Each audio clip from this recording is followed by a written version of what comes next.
Assalamu alaikum, I'm Aisha and you're watching Samaa News. Here are today's headlines. Pakistan has reached one of its largest ever defence export agreements, finalising a multi-billion-dollar deal to supply conventional military equipment to Libya's eastern-based Libyan National Army, a move that underscores Islamabad's push toward an export-driven, self-sustaining economy. According to 4 Pakistani officials, Pakistan will supply military equipment worth more than $4 billion to the LNA. The agreement was finalised after a meeting last week between Chief of Defence Forces and Chief of Army Staff, Field Marshal Asim Munir, and Saddam Khalifa Haftar, the Deputy Commander-in-Chief of the LNA in Benghazi. US President Donald Trump has reasserted that the United States needs Greenland for its national security and said a special envoy he appointed to the Arctic island would lead the charge. Trump named Louisiana Governor Jeff Landry on Sunday as his special envoy to Greenland, drawing renewed criticism from Denmark and Greenland over Washington's interest in the mineral-rich Arctic island. Trump has advocated for Greenland, a self-governing Danish territory, to become part of the United States, citing its strategic importance and mineral resources. Meanwhile, the US military has said that it has killed 1 person in a strike on a low-profile vessel suspected of carrying drugs in international waters in the eastern Pacific Ocean.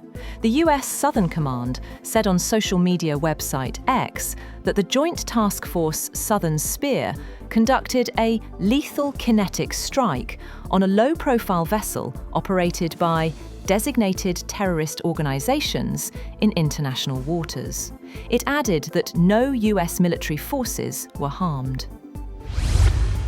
A draft Pentagon report suggests that China is rapidly expanding its nuclear arsenal and has likely loaded more than 100 intercontinental ballistic missiles into newly built silo fields near its border with Mongolia. The report warns China is modernizing its nuclear forces faster than any other nuclear power and shows no willingness to engage in arms control talks with the United States or Russia, despite President Donald Trump recently suggesting possible denuclearization efforts. Beijing has rejected the findings, calling them an attempt to smear China and mislead the international community.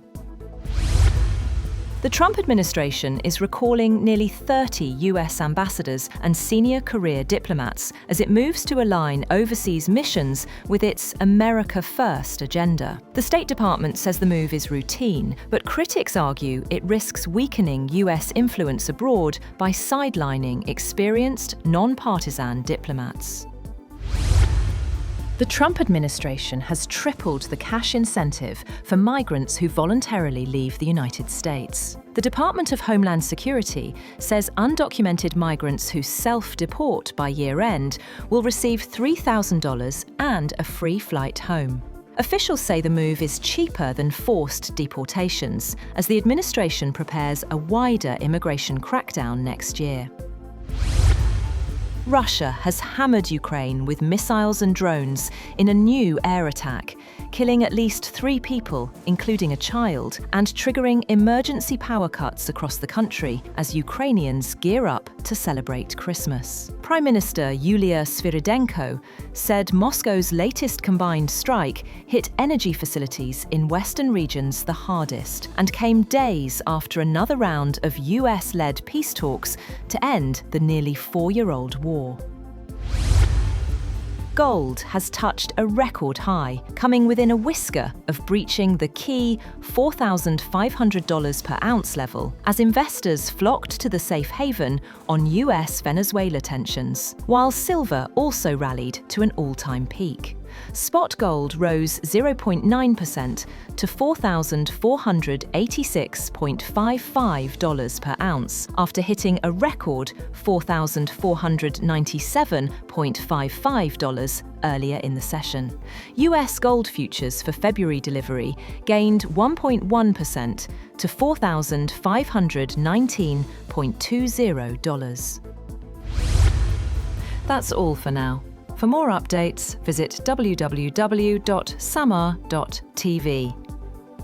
Thank you for watching Samaa News.